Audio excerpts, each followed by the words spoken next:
Assalamualaikum warahmatullahi wabarakatuh. Selamat pagi anak-anak kelas 3A. Pada kesempatan kali ini kita akan belajar tentang pesan dalam dongeng. Bahasa Indonesia tema 2, subtema 2, kelas 3 SD atau MI. Disimak dengan baik ya, agar memperoleh beberapa pendidikan dalam pagi hari ini. Anak-anakku, dongeng. Apa itu dongeng? Dongeng adalah bentuk sastra lama yang bercerita tentang kejadian luar biasa dan bersifat fiksi atau nyata, atau tidak nyata, penuh khayalan dan imajinasi, serta tidak benar-benar terjadi. Jadi, dongeng itu tidak benar-benar terjadi. Dongeng merupakan bentuk cerita tradisional atau cerita yang disampaikan secara turun-temurun. Jadi, dari nenek moyang. Dongeng fungsinya untuk apa? Fungsi dongeng itu untuk liburan dalam setiap cerita. Dongeng itu pasti berisi pesan moral atau amanat atau pesan mendidik untuk pembacanya. Lah anak-anakku, bentuk pesan atau amanat dalam dongeng itu dibedakan menjadi dua. Yang pertama, tersurat, yaitu amanat atau pesan dongengnya tertulis langsung di dalam cerita dongengnya, jadi ada di dalam cerita dongengnya. Yang kedua, tersirat, yaitu pesan atau amanatnya tidak tertulis langsung di dalam cerita dongeng. Biasanya kita harus mencari dan menyimpulkan sendiri pesan dongengnya. Seperti itu ya anak-anak. Nah, sekarang cara menemukan pesan dalam dongeng.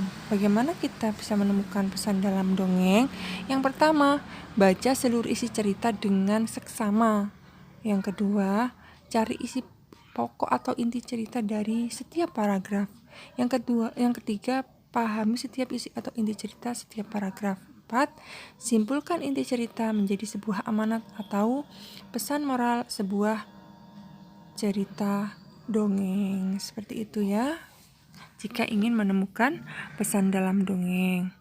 Untuk lebih memahami bagaimana mencari pesan atau amanat dalam sebuah cerita dongeng, ayo kita simak sama-sama ya kisah semut dan merpati.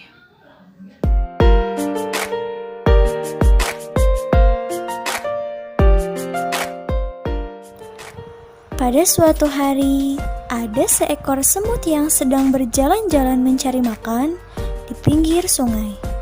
Seperti biasa, dia berjalan dengan riang.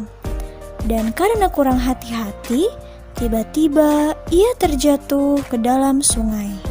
Arus sungai menghanyutkannya.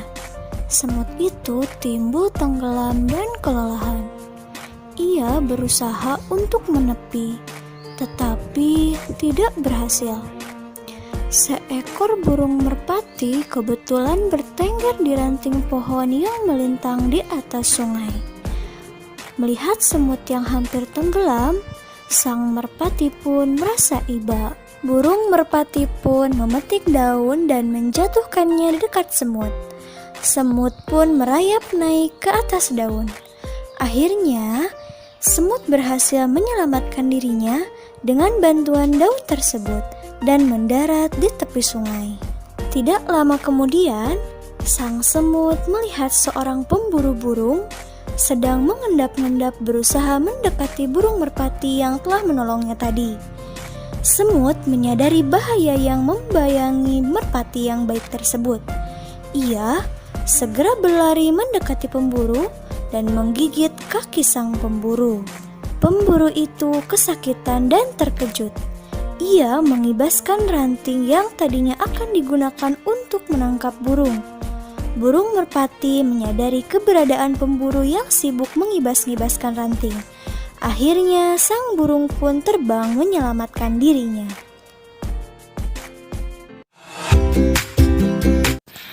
Bagaimana anak-anak setelah menyimak cerita tadi? Siapa yang tahu amanatnya tentang apa? Betul, inti cerita dari kisah semut dan merpati adalah tentang sikap saling tolong menolong.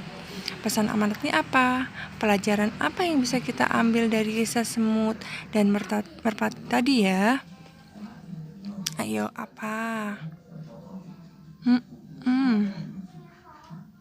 Jadi pesannya atau amanat atau pelajaran yang bisa kita ambil dari kisah semut dan merpati tadi adalah kita jangan pernah ragu untuk berbuat kebaikan kepada siapapun yang sedang berada dalam kesulitan. Karena kebaikan yang kita lakukan pasti suatu saat kita akan mendapat balasan kebaikan pula. Itu ya anak-anak. Oke, jadi kesimpulan pembelajaran pada hari ini adalah yang pertama, setiap cerita dongeng itu pasti ada pesan moral yang bisa kita ambil pelajarannya. Yang kedua, pesan dalam dongeng itu bisa jadi tersurat atau tersirat. Nah, kalau pesan dalam dongengnya tersirat, berarti kita harus menyimak baik-baik isi dongengnya. Diamati baik-baik isi dongengnya, lalu kita simpulkan pesan atau amanat dari dongeng tersebut. Oke anak-anak, itu saja dari Bu Guru. Wassalamualaikum warahmatullahi wabarakatuh.